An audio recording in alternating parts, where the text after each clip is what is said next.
So that was a lot bigger than I was thinking it was going to be. Oops. This here is my newest toy. It's a Boxford A3HSR, named such because it is a high-speed router that can cut up to A3 size sheet material. I say it's new, but it's actually just new to me. This thing is actually a 2004, which makes it exactly the same age as me. And the reason that I bought this is because I've previously used a GenMitsu 3020 Pro CNC router, hobby end, to cut sheet aluminium and three-dimensional parts from aluminium, mainly for combat robotics. And it's been pretty good at doing that. Although recently I've needed to machine some of my combat robot armor out of steel. Only mild steel, not stainless, but still steel. And whilst in the end it was capable of doing it, it wasn't a very fun experience. So I needed something a little bit bigger. And technically, yes, this is just a router again, which means it isn't designed to do steel. The thing is, the GenMitsu isn't even designed to do aluminium, and I've quite capably done steel on it. So I think we'll be able to get this thing doing steel in no problem at all. But anyone that knows anything about Boxfords knows these things are kind of useless because they run on proprietary software. And the only way to get them running is to either buy the software for a lot of money or replace the electronic control boards and run them on open source GRBL. Unfortunately for me, I'm an electrical engineer. So let's get on with it. So one of my first problems is going to be that at the moment I need to be working around here on the electronics panel. And when it was delivered, it was put here. And I didn't know the electronics panel was on the back. And this thing is too heavy for me to move. So I need to try and drag it that way a bit.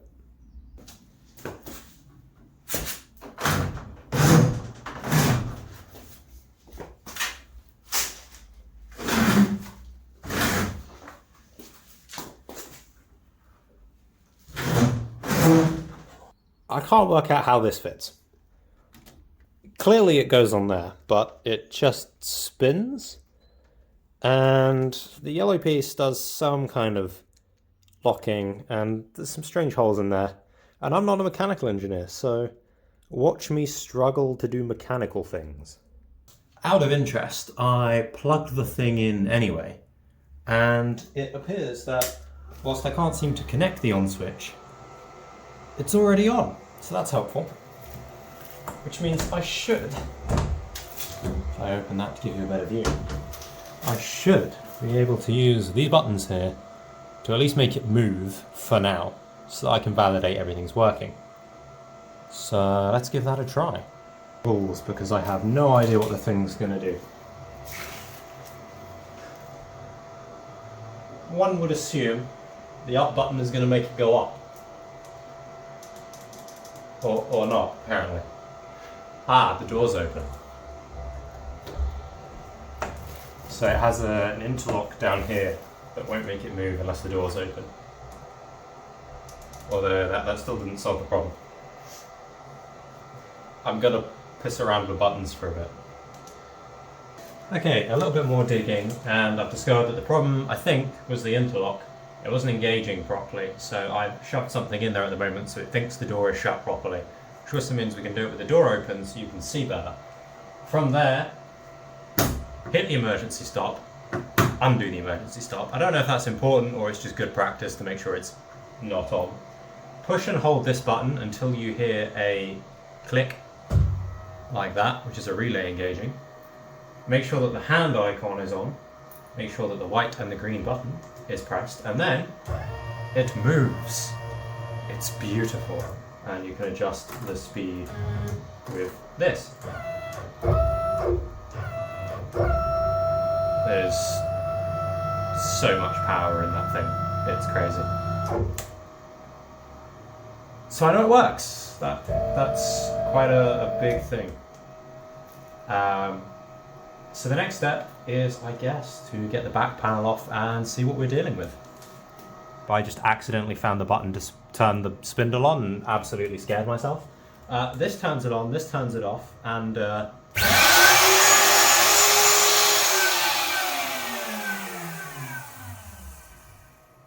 yeah, that's a lot more powerful than the Chinese GenMitsu I'm used to. Time to crack the back off and see what we're dealing with in here. And not touch any capacitors. Oh my, that is a lot of wires.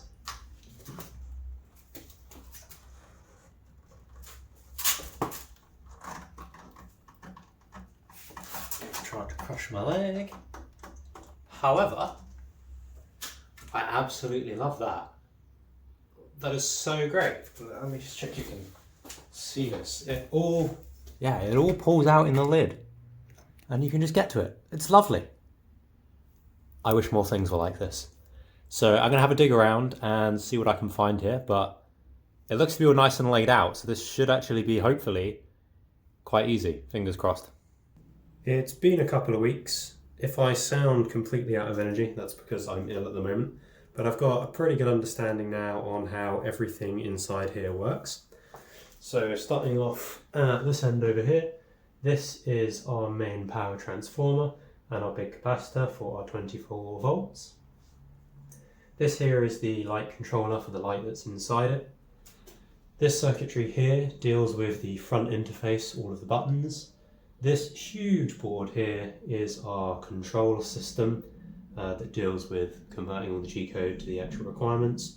This entire board is our stepper motor drivers with their supporting circuitry. And then up here, these are our relays and our power distribution system for both the mains and the 24 volt systems. Now initially I was hoping that I would be able to save these stepper motor drivers, which technically I could. There's no reason that I couldn't. They have the correct inputs for the new controller. However, looking into it, it was probably going to end up being more effort than it was worth when I could just replace them. And these are actually way lower powered than they could be. The Boxford essentially has NEMA 23 stepper motors. They're quite old, so they don't look like normal NEMA 23s, but they are essentially NEMA 23s. These stepper motor drivers can only handle the absolute peak of 2.5 amps at 24 volts, when the motors will quite happily handle 48 volts at about 5.5 amps of peak current. So I decided in the end we're actually just going to completely remove all of this, apart from our 24 volt transformer for now. However, I will be upgrading the system to 48 volt in the future. These here are essentially the three main components that are going to replace all of the electronics inside that cabinet.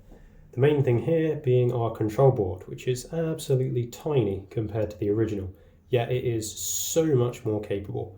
For starters, it has USB-C, it's got Wi-Fi connectivity and loads of sensor inputs, so it's much more capable. It's the MKS DLC32 Max. I chose this one because it had all the features that I wanted, including web connections, and it was only £16 from AliExpress, and it has a really good comprehensive manual, which is quite rare for buying cheap electronics off AliExpress, so that looked absolutely perfect to me. The stepper motor drivers, obviously we will need 3 of these, one for each axis, but I went for the DM556 because they connect up very, very easily, and they are capable of up to 48 volts with 5.6 amps of peak current. The last thing that we need to replace is our limit sensors. So the Boxford uses these metal inductance sensors. They're kind of like hall sensors, apart from the fact they don't even need magnets. You just have to bring metal close to them. It's got to be ferrous metal, like a magnetic metal, but that's how they work on the Boxford. The one on the Boxfords though, they are much higher voltage and they're analog sensors, so we need to replace them. These are like for like in terms of their size, but these are 5 volt digital sensors, so they will correctly work with the limit sensors onside the control board. Okay, I followed the brilliant instruction manual for the MKS, and I've got a little bit of a test setup sorted here. So what I've done is I've just plugged this in via a random 12 volt power supply and then simply taken the control wires out of the MKS and put them into the stepper driver controller just by following the manual for the circuit diagram for both the controller and the drivers themselves, and then split the power off, so the power is obviously going into both the controller and the driver, and then just taken just the Z-axis wires off the stepper motor from the original board and run them into the stepper motor driver here, just to basically test out before I go ripping out all the electronics in there, just to make sure that it definitely does work. So I've got GRBL candle up on my computer because that is what I've always used for my CNC, and thanks to the brilliantness of the new control board having Wi-Fi, computer's over here, the machine being over there doesn't matter, and now I'm just going to wirelessly send some Z jog commands and we'll see if it works. Okay, so now we can see that if I give it a Z jog command, it moves the Z-axis perfectly.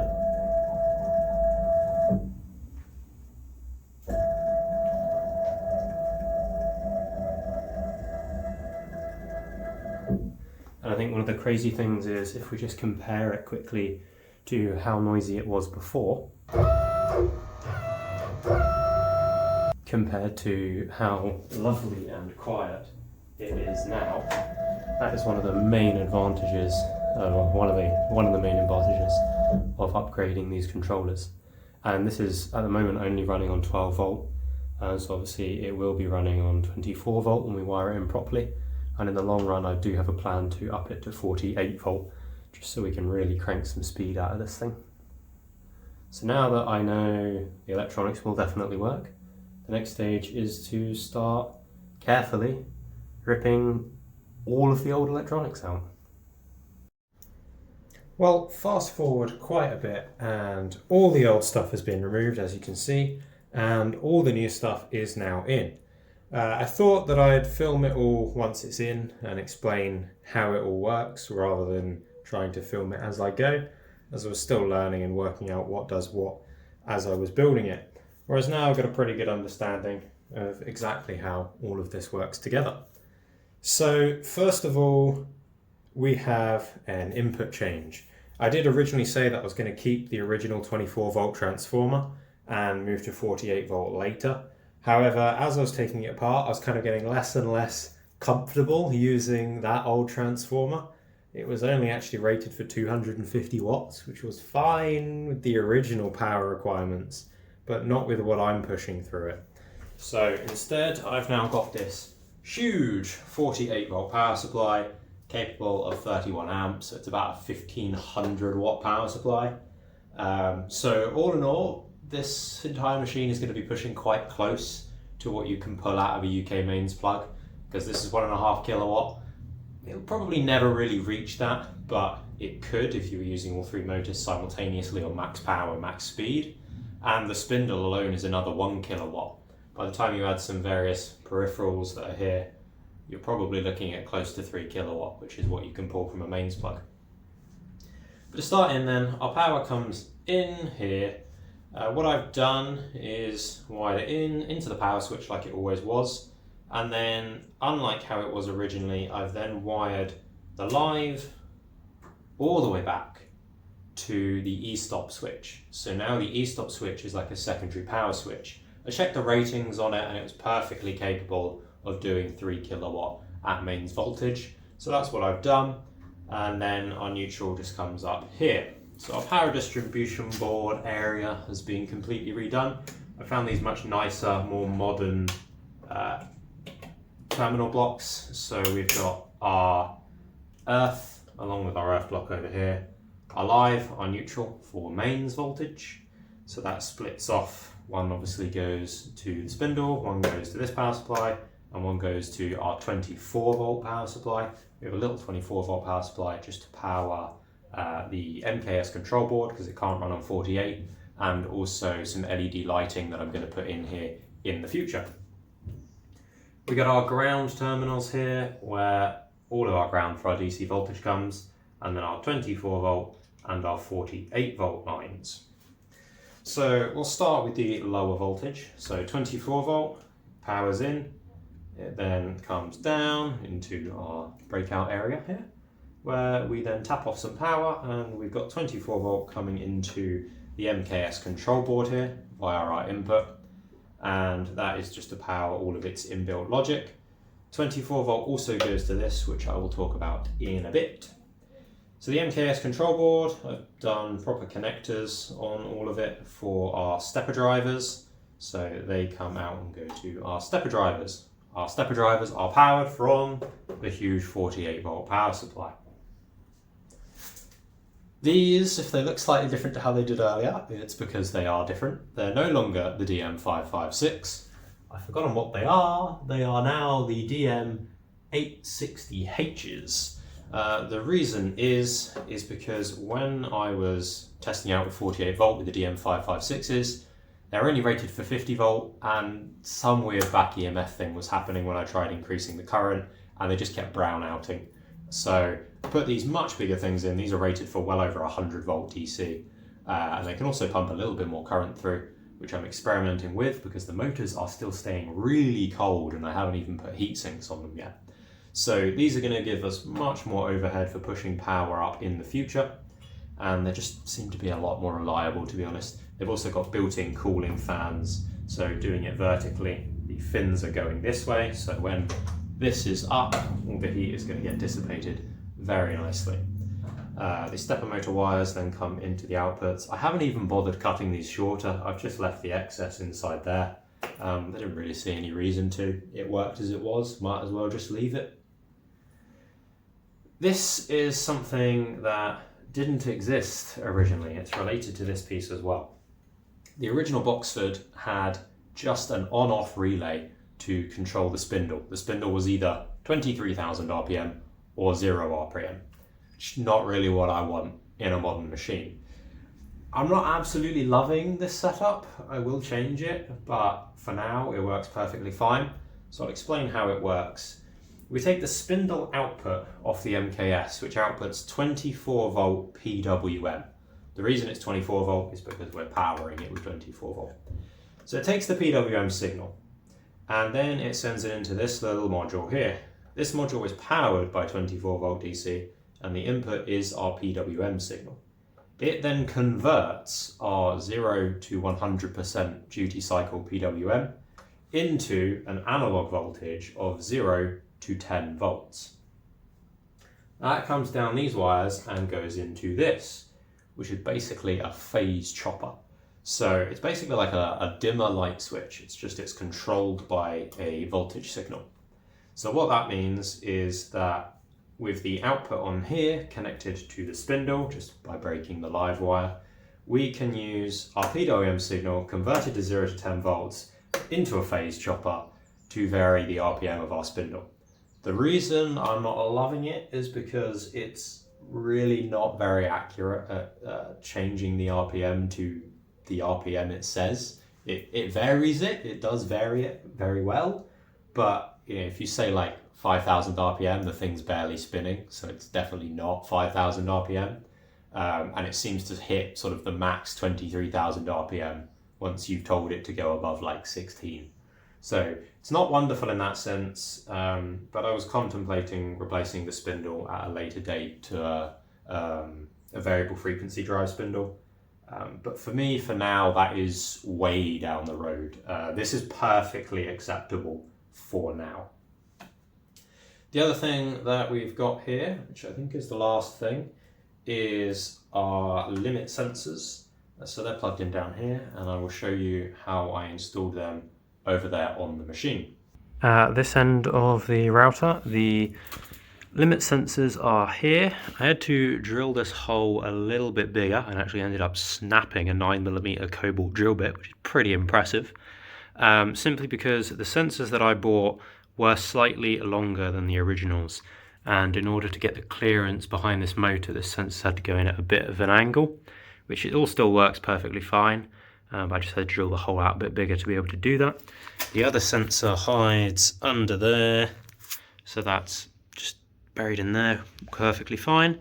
And the way that it was worked on the original one actually is that the ground and power wires, which here the brown is my 5V and the blue is my ground, were grouped together and just sent through one lot, and the black wires are my sensor wires there, which go to each. So because of that, I was able to actually reuse the original wiring, so that I didn't have to try and send my own wire all the way up through there, so that saved me a little bit of time there. And the X-axis sensor wire is on this side of the machine, through this little panel here. Under there, you got the X stepper motor and the X sensor, which runs along out through there on the other side. And then they all come into the board here, which I'll explain what I've done. We've got R, Z, Y, and X limit sensors here. And so the X has its positive, its 5V brown, its blue ground, and its black sensor. The Z-axis has the same, and then the Y-axis, this is the one that happened to just be the signal wire.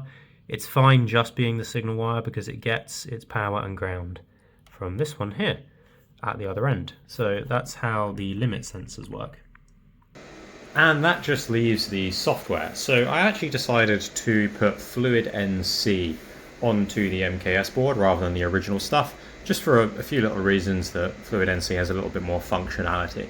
So it's really easy to set up because it just plugs straight in. It's already designed to work with the MKS. So you just plug in via the USB cable, specify what it is, and then if you didn't already have FluidNC on here, it would bring you through all the instructions to install it. I want to show you just the config file that I've got in here, just to run through roughly how it works. It's quite easy to set up. You could get a template off the FluidNC website specifically for the MKS Max board, and that means you basically know what you're doing from there. You just tweak the little settings inside it.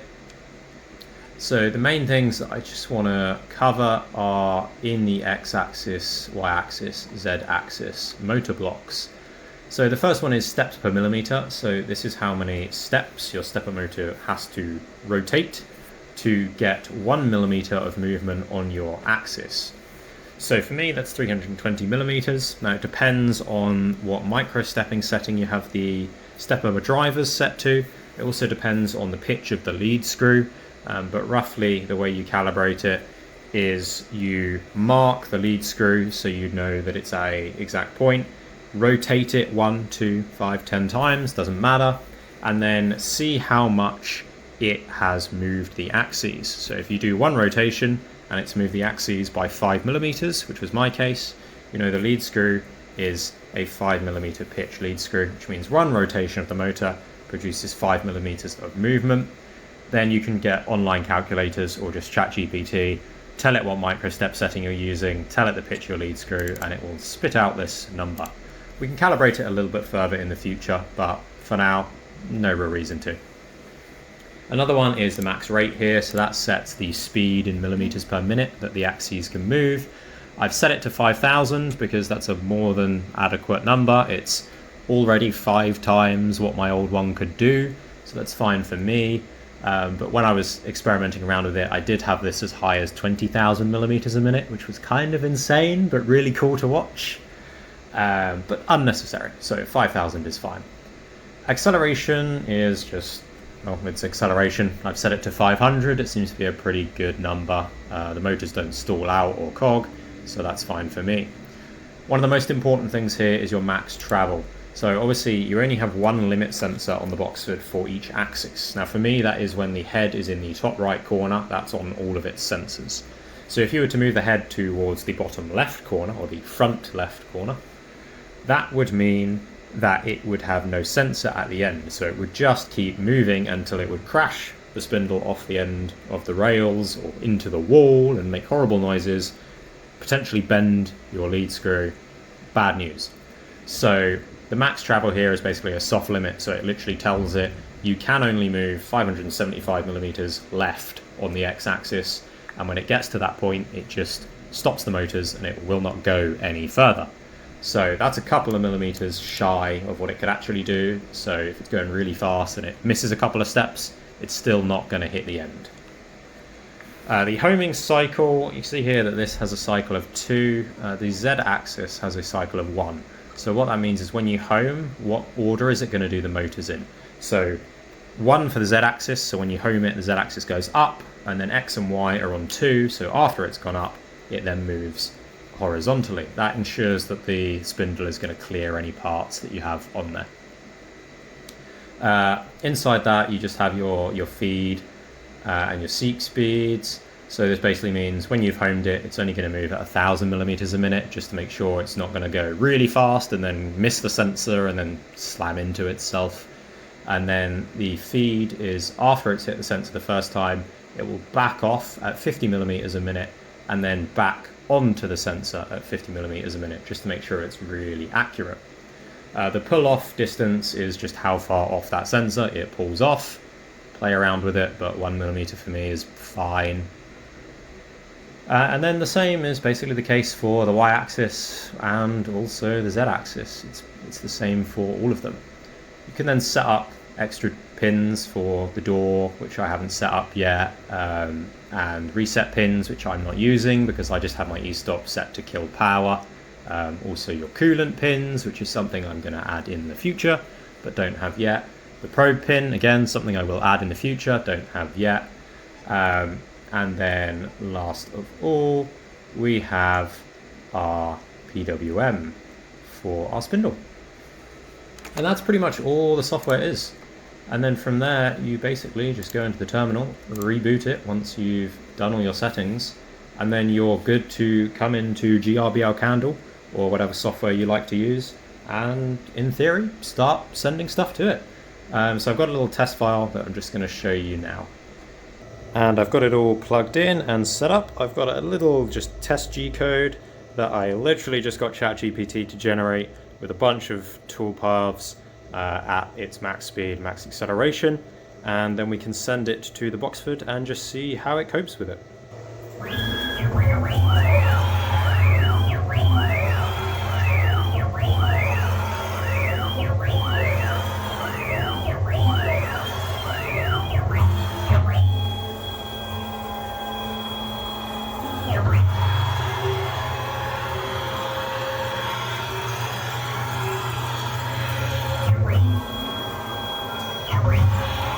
So as you can see, the G-code sender, GRBL Candle, is able to perfectly communicate with the new Boxford with the brand new control board in it and move all the axes, so Z-axis up and down, Y-axis forward backwards, X-axis left and right, and it's able to do that at 5,000 millimeters a minute of movement speed, which is 5 times what this specific Boxford A3HSR could originally do.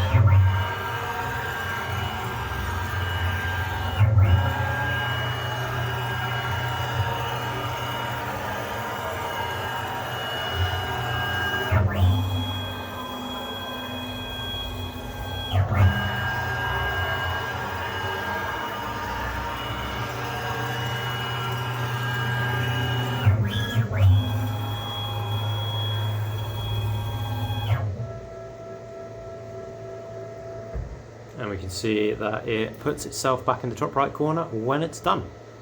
So that is the complete conversion of this Boxford A3HSR to a modern day open source GRBL based control system using an MKS Max control board and FluidNC for the firmware. It does 5 times the speed it originally could. It's got an adjustable speed spindle, and it works with Wi-Fi connectivity. There's also an app that you can use through the FluidNC system, which works quite well. There is a free and paid version, which just removes ads and unlocks the 4th axis, which at some point I will be adding to this as another project. But the next project for me that I'll be doing on this Boxford is this here. So you probably noticed that there is no longer any functionality of any of these buttons to move the spindle. However, the MKS control board is designed to have their own external screen.